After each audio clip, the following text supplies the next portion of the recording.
Are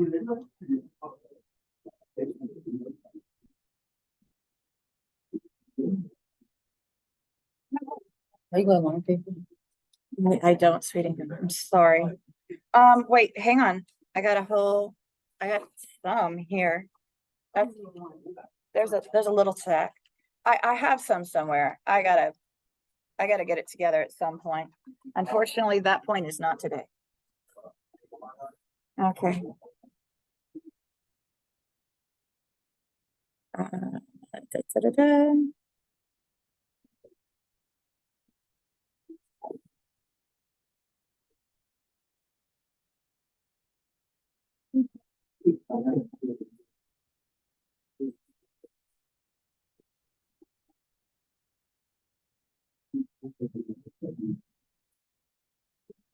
Oh, look at that. That's fun.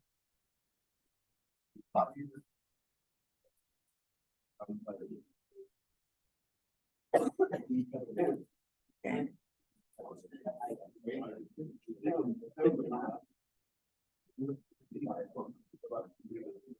Put that down at the bottom. There we go. Okay.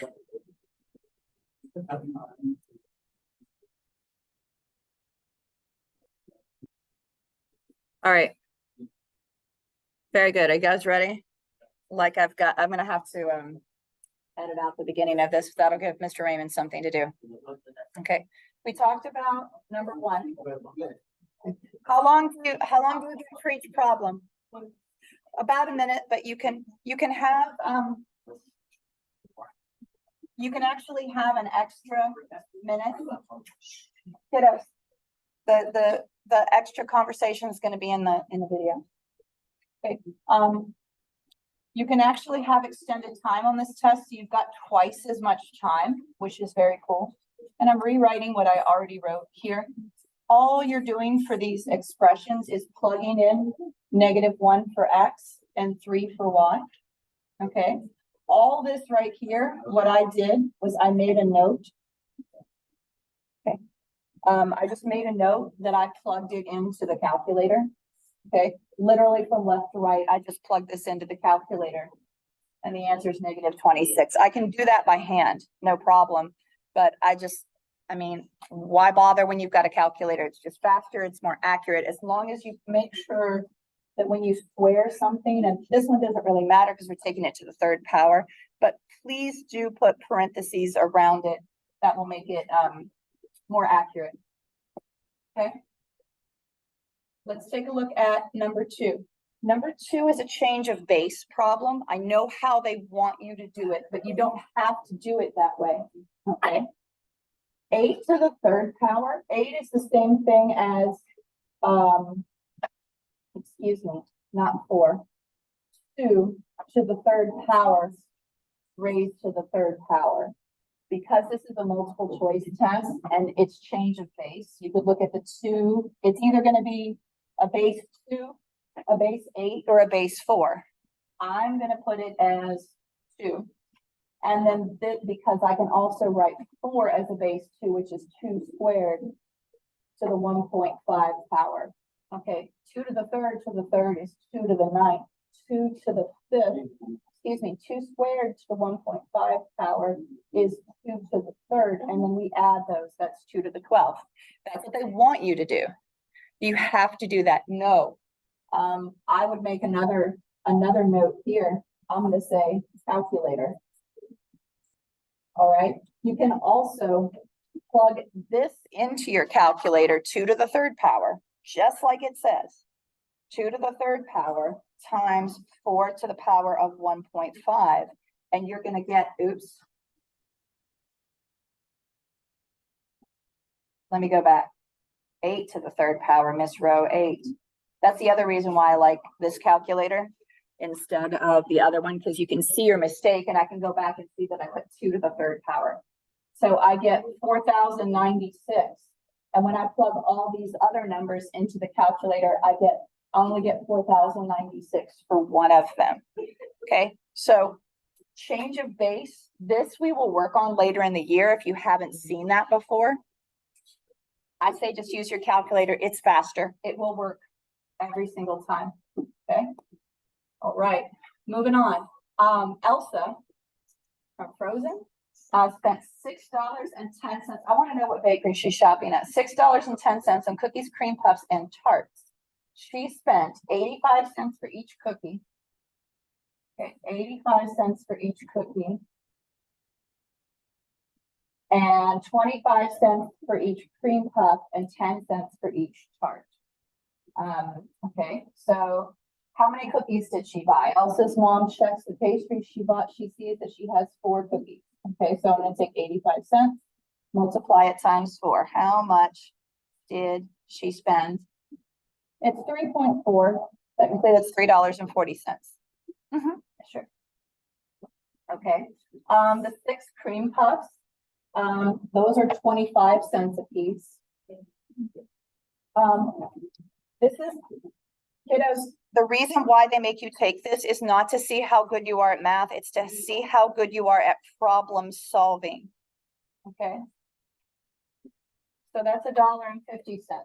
I would just add these together. Yeah, you could come up with an equation, sure, but do you need to do that? No.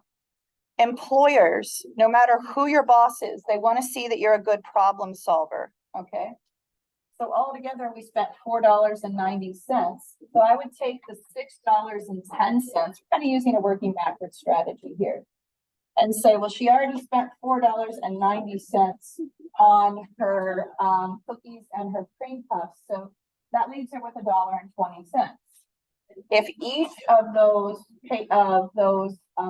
tarts cost 10 cents, I can just take the $1.20 and divide it by 0.10, and I get 12. Okay, it's a multiple choice test, kiddos. You could also kind of use a working backwards strategy, and it's got to be one of these 5 answers here. Take 12, multiply it times 10 cents.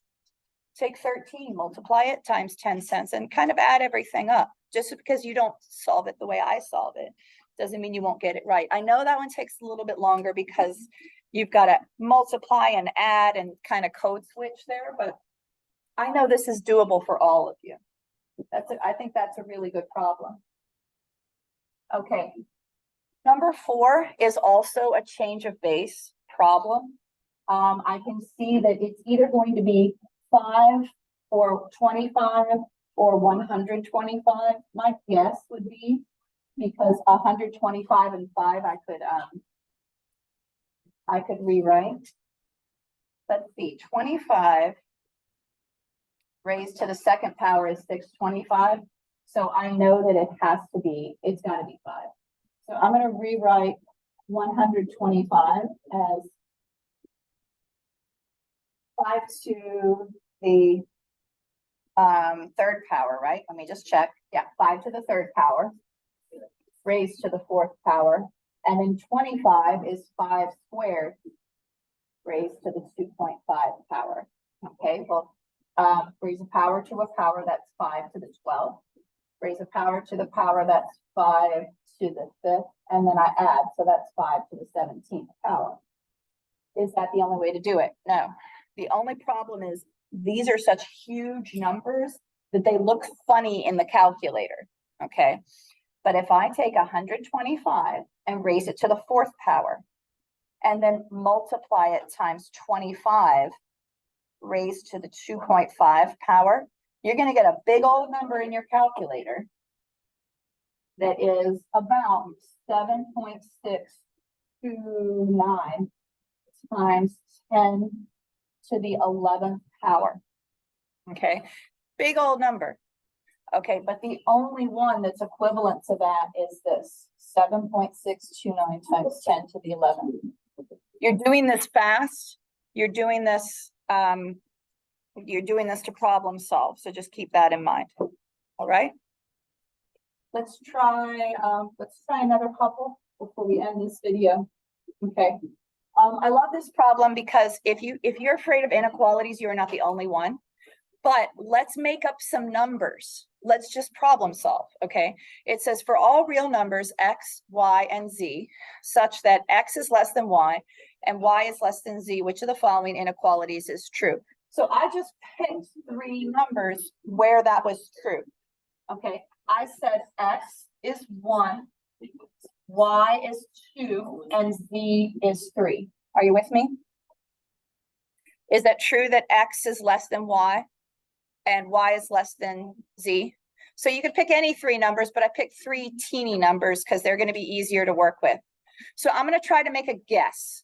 I started here. This one's got multiplication. So I said to myself, well, X times Y, that's 1 times 2.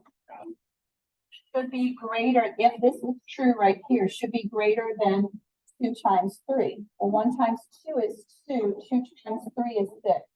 That's false. So I eliminated that answer. This is actually kind of a long way around to not work with the inequality, but I think that this is more doable in a minute or two. Okay, so I'm just gonna pick another random answer. I'm gonna try this up here. It says Y minus X is greater than Z minus X. Well, that can't be because I can never take a number that's smaller than another number and subtract something and get something that's bigger than another number. But let's just try it out. 2 minus 1 is greater than 3 minus 1. Well, 2 minus 1 is 1, and that's greater than 3 minus 1. No. So that's not it. Okay. Process of elimination. Only one of them is going to work. Let's try this little guy right here. I could actually cancel the X's on both sides. That's how I think of it. And it says that Y is less than Z, and that's true. But again, let's plug some numbers in. Okay. 1 plus, yes, Terry. Do you have a question or you Yes. Okay. 1 plus 2 is less than 1 plus 3. And 3 is less than 4. There's my answer. Yeah, I got 2 more to check, but they don't take a whole lot. And trust the force, that's the only one that's going to end up being right. Okay. I'm going to pick it and move on. At the very least, I could eliminate a couple of them. If you can eliminate 1 or 2 answers, then you increase your chances of getting the problem correct. Okay. Let's do one more. I think this is getting long. Okay. Given that A is a positive integer and B is 5 more than A, what will be twice the sum of A and B in terms of A? That looks like a hot mess. Let's decode it a little bit. B is 5 more than A. I'm going to write down that first. B is 5 more than A. All right. So now I've written B in terms of A. What will be twice the sum of A and B in terms of A? Okay, so twice the sum of A and B, but instead of writing B, I'm going to write it in terms of A. I'm going to write it as A plus 5. Okay, and then we can combine some like terms here inside our parentheses. So that would be 2 times 2A plus 5. And then 2 times 2 is 4. So that's 4A plus 10. Boom, we're done. That's a little more sneaky. If something like this, yes, John. You do the question. They say you on Tuesday. Yes, we will do that. I love that problem. I love that problem. Okay, I'm going to go ahead and stop this. Okay, and if this one is one that, again, how many do you have to get right? Like 20, just to be safe. Oh, like 20. So if this one is one that gives you trouble, I would say skip it, move on. Let me stop